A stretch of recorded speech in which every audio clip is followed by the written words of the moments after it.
Mona, c'est une petite fille qui a 9 ans. Qui a 9 ans, mais quand on lui demande quelquefois...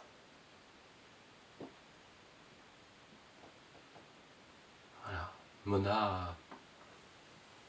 Mona voyage régulièrement, intérieurement. Elle part comme ça.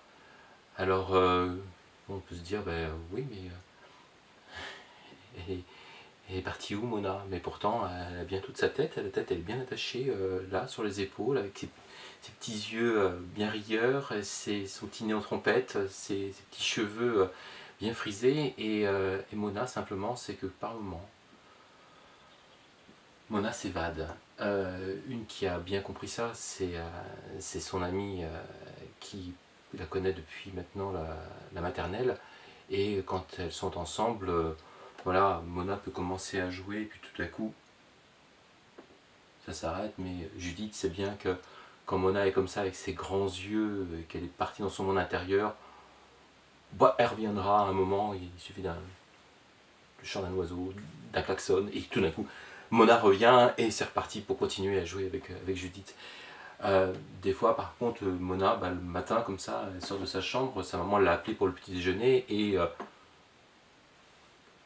ah ouais, il y a une araignée qui a fait sa toile toute la nuit. Ah. Et là, si Pablo ne vient pas rappeler à Mona que c'est l'heure du petit déjeuner, Pablo étant le petit frère de Mona, eh bien Mona va rester pendant des heures à regarder cette nouvelle toile d'araignée et tout à coup va peut-être observer également qu'il y a un petit trou juste là. Ah non, non, non, c'est l'heure du petit déjeuner, Mona, c'est maintenant, on petit déjeune. Et voilà, ou alors si sa maman lui dit qu'à 11h45, il faudrait mettre le four en route parce qu'il y a la tarte pour le déjeuner, et que la maman de Mona, connaissant bien Mona, lui a mis des post-it dans sa chambre, sur les escaliers, sur la porte du frigo. Mona va descendre, jouer dans le jardin, pieds nus, et ce sera la première désolée quand arrivera midi, et qu'elle se rendra compte qu'elle n'a pas allumé le four à temps. Voilà. Alors tout ça c'est pas très très grave, c'est pas un gros problème. Si ce n'est qu'à l'école, c'est difficile pour Mona.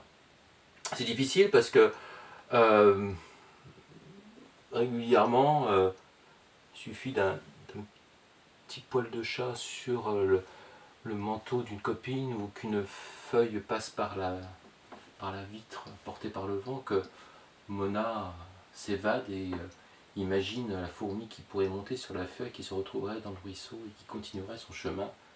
Mona, est-ce que tu peux me répéter ce que je viens de dire? Ah, c'est la maîtresse. Et voilà. Et voilà, encore une fois, Mona, ça va être... Ben oui, Mademoiselle dans la Lune. Hein? Eh ben, Mademoiselle dans la Lune, toujours partie. Ah non, pas Mademoiselle dans la Lune. Pas Mademoiselle dans la Lune, ça Mona, elle n'en peut plus. Ça va être encore à la récréation, les copains, les copines qui vont se moquer d'elle et tout. Mais Mona est forte, elle va pas pleurer, elle va y arriver. Et la journée va se passer... Mais à la fin de la journée, c'est trop. La maîtresse donne les copies et c'est encore une mauvaise note pour Mona. La copie de le devoir de mathématiques est rayée de rouge de partout. Voilà.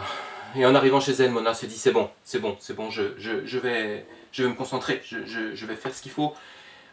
Et elle prend ses cahiers, elle s'applique à ses soins, tout à coup par la fenêtre. Il y a une branche qui bouge, ça fait comme un serpent. Et ouais, vous seriez les premiers aussi à regarder par la fenêtre pour voir cette branche qui bouge comme un serpent et peut-être à prendre vos jumelles pour la regarder de plus près. Et Mona a beau essayer de faire des efforts comme ça fonctionne pas quoi. Elle le voit bien et pourtant elle sent bien qu'elle est pas idiote. Elle a envie d'apprendre plein de choses, elle est curieuse de tout.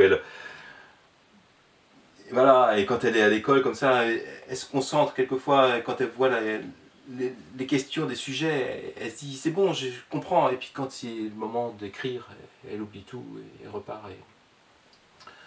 Et ça la rend triste, et ce qui la rend d'autant plus triste, c'est quand elle voit le regard de ses parents quelquefois avec le visage un peu sombre et qui ont l'air d'être inquiets. Inquiets pour Mona. Inquiets pour l'avenir de Mona. Mona, l'avenir, c'est quoi l'avenir? Mona, ce qu'elle aime, c'est faire ce qu'elle fait aujourd'hui, et puis les choses arriveront, et elle, ce qu'elle rêverait, c'est d'être dans un monde où une pomme, ce serait un caillou magique qu'on pourrait croquer, et qui nous emmènerait loin. Ou alors une pomme, ça serait comme un tout petit monde miniature avec des petits habitants minuscules, tout petits minuscules. Mais bon, ça, Mona, elle sait bien que c'est juste un rêve et que le monde n'est pas comme ça. Donc elle s'applique, Mona. Elle se dit, je vais vraiment y arriver. Et un jour, tout a changé. Pourtant, ce jour-là, ça avait commencé comme les autres jours.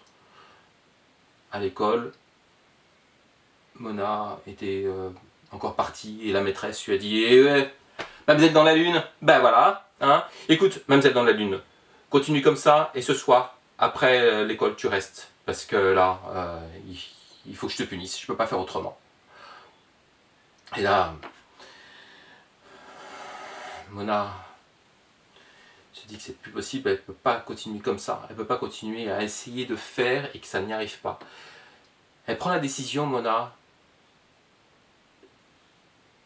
d'être elle-même, de se réconcilier avec la Mona qu'elle sent au fond d'elle, qui est une Mona qui est ce qu'elle est, mais à essayer de toujours se forcer à vouloir faire comme les autres voudraient qu'elle fasse, et elle n'y arrive pas, elle a beau essayer, elle n'y arrive pas.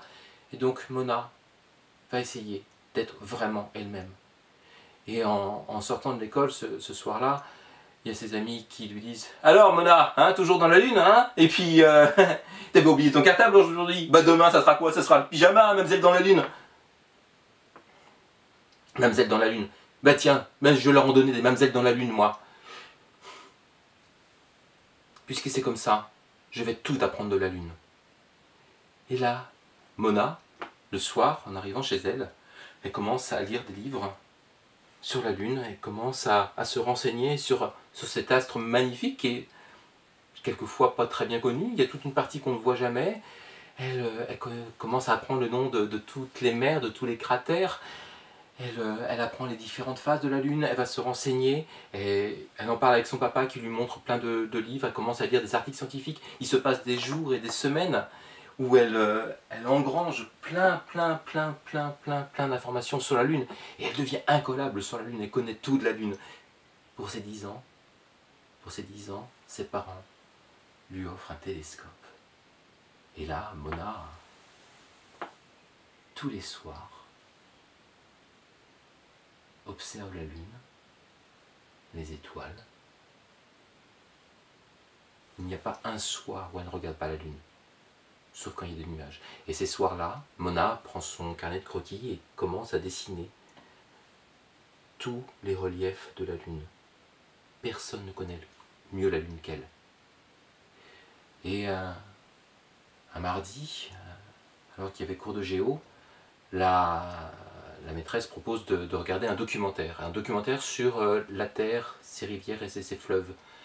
Et là, la maîtresse met en route la télé et flash spécial. La lune se dégonfle. La lune est en train de tomber. Elle change de forme. Et là, deuxième flash spécial. Et on commence à voir les scientifiques qui se succèdent, les journalistes, tous paniqués. Dans la classe, ça commence à bouger de partout. Tout le monde commence à avoir peur.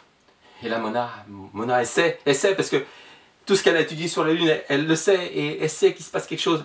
Et si, elle sait. Maîtresse, il faut que j'appelle la présidente du monde. Mona. Si, je sais ce qui se passe avec la Lune. Il faut que j'appelle la présidente du monde. Bon, on y va. Mona arrive dans le bureau du directeur. On appelle la présidente du monde. C'est compliqué d'appeler la présidente du monde. On n'y arrive pas tout de suite. Mais Mona, elle est là. Elle est sûre. Elle va y arriver. Et là, tout d'un coup, tiens Mona, c'est pour toi. Madame la présidente du monde? Oui? Écoutez, pour la lune, je sais ce qu'il faut faire. Ça fait longtemps que je l'observe. Et il y a un tout petit trou. Et ce tout petit trou, il faudrait le boucher. Il faut envoyer un cosmonaute avec un sparadrap. Et il faut boucher la lune. Il faut boucher le petit trou sur la lune. Et alors là, branle-bas de combat. C'est parti. Tout le monde, on prépare une fusée qui part tout de suite sur la lune. Et là, le cosmonaute, on le voit à la télé, qui prend son sparadrap et qui commence, et qui le met, un énorme sparadrap, et qui le met comme ça, sur la lune. Et là, la lune arrête de se dégonfler. Et tout le monde autour de Mona. Mona! Mona! Mona! Mona! Mona! Hein? Ah.